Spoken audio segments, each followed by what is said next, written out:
വനിതാ ലീഗ് എന്നതിനപ്പുറം മുസ്ലിം ലീഗിൻ്റെ പ്രധാനപ്പെട്ട നേതൃത്വ നിരയിലേക്ക് വനിതകളും വളർന്നു വന്നുകൊണ്ടിരിക്കുന്നു. അതൊരു വലിയ സൂചനയാണ്. തീർച്ചയായും ഞാൻ യുവനിരയാണ് പരിചയപ്പെടുത്തുന്നത്. അല്ലാതെ 2 വനിതയുണ്ട്. നാഷണൽ കമ്മിറ്റിയിൽ ഒരു പട്ടികജാതിപ്പെട്ട ഒരു വനിതയും അല്ലാതൊരു വനിതയുമുണ്ട്. പക്ഷെ അതല്ല ഞാൻ പറയാൻ ഉദ്ദേശിച്ചത്. ഇവിടെ 6 പേരെ നമ്മൾ പരിചയപ്പെടുത്തുന്നു. ലീഗിൻ്റെ നമ്മൾ പരിചയപ്പെടുത്താൻ ആരുമല്ല, കാരണം അവർ വളരെ പ്രധാനപ്പെട്ട നേതാക്കളാണ്. ജില്ലയിലും സംസ്ഥാനത്തും ഒക്കെ. സംസ്ഥാനത്ത് അങ്ങനെ വലിയ അറിയപ്പെടുന്നവരല്ലെങ്കിലും ജില്ലയിൽ അറിയപ്പെടുന്നവരാണ്. ആ ജില്ലകളിൽ, ഒരു ജില്ലയല്ല പല ജില്ലകളിൽ അവർ അറിയപ്പെടുന്നവരാണ്.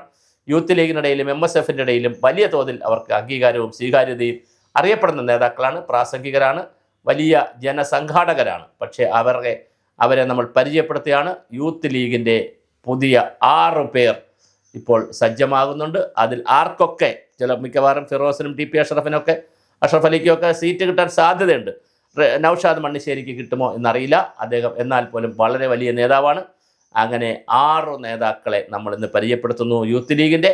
ഇനി വരുന്ന ദിവസങ്ങളിൽ യൂത്ത് ലീഗിൻ്റെ ആകട്ടെ, MSFൻ്റെ ആകട്ടെ, മറ്റ് പാർട്ടികളിലെ യൂത്ത് കോൺഗ്രസ്, കമ്മ്യൂണിസ്റ്റ് പാർട്ടി, അങ്ങനെ പിന്നെ BJP തുടങ്ങിയ എല്ലാ പാർട്ടികളിലെയും യുവ നേതാക്കളെ പരിചയപ്പെടുത്തുന്ന പരമ്പരയാണ് ആരംഭിച്ചിരിക്കുന്നത്.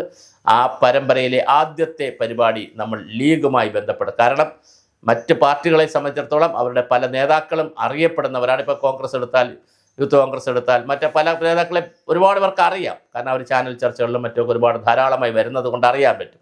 ഇവർ കുറച്ച് കുറവാണ്. അതുകൊണ്ടാണ് ഈ ഒരു പാർട്ടി അല്ലെങ്കിൽ ലീഗിനെ ആദ്യം നമ്മൾ എടുത്തത്.